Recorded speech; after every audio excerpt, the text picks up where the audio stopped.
Okay guys, today we're going to be talking about color matching. The color I've chosen is a muted purple, and some of the things you're going to notice in the video, I'm going to go over the paint setup I think you guys should all be using, as well as just the process of mixing, especially for beginners.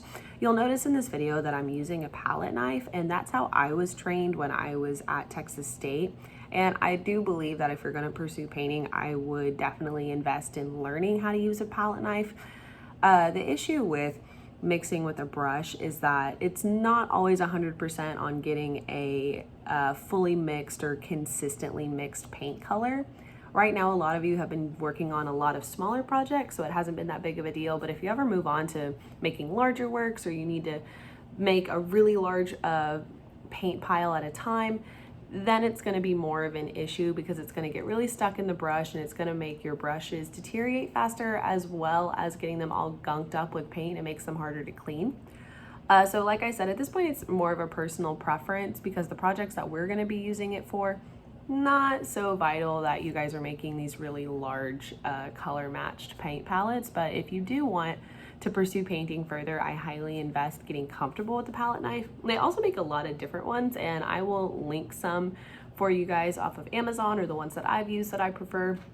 But kind of like how like your journal is specific to you, or the way that you talk, or the way that you listen or interact with things is specific to you, even so far as like what palette knife painters use is specific to them, and whatever is most comfortable for you. Let's get started. The first thing you guys are going to notice is the color setup along the side.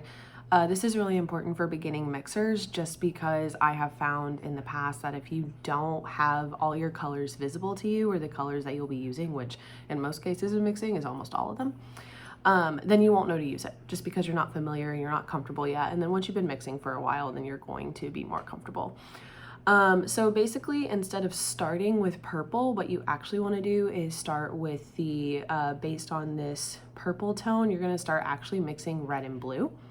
And remember, in our color theory lecture, we talked about how purple and yellow are complements of each other.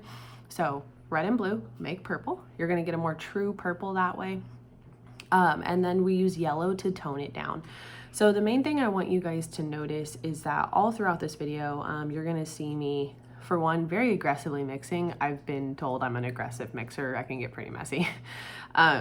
But every time you mix, whether you're using a palette knife or a brush, what you're going to do is that you want to be constantly checking around your source color. So you'll notice every time I mix a color and I add something in there, and I kind of try to make that conscious decision of, okay, this is looking a little bit too saturated, I need to put yellow.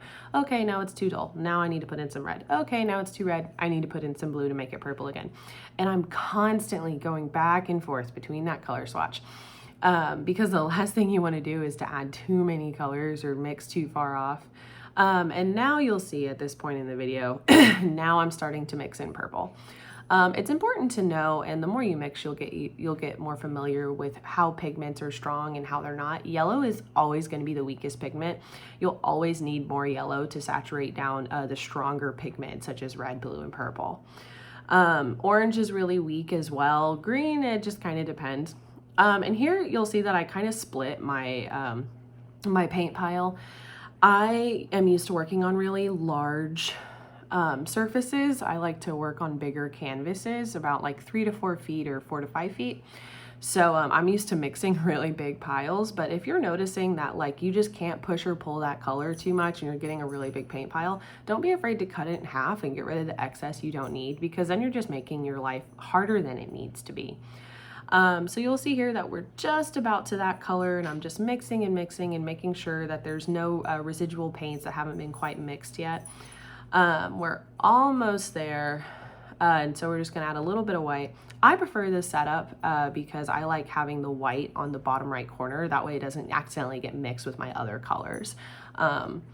But yeah, so that's kind of the main things I wanted to cover with you guys with this video. Is just like your paint setup is important, and it can also be unique to you.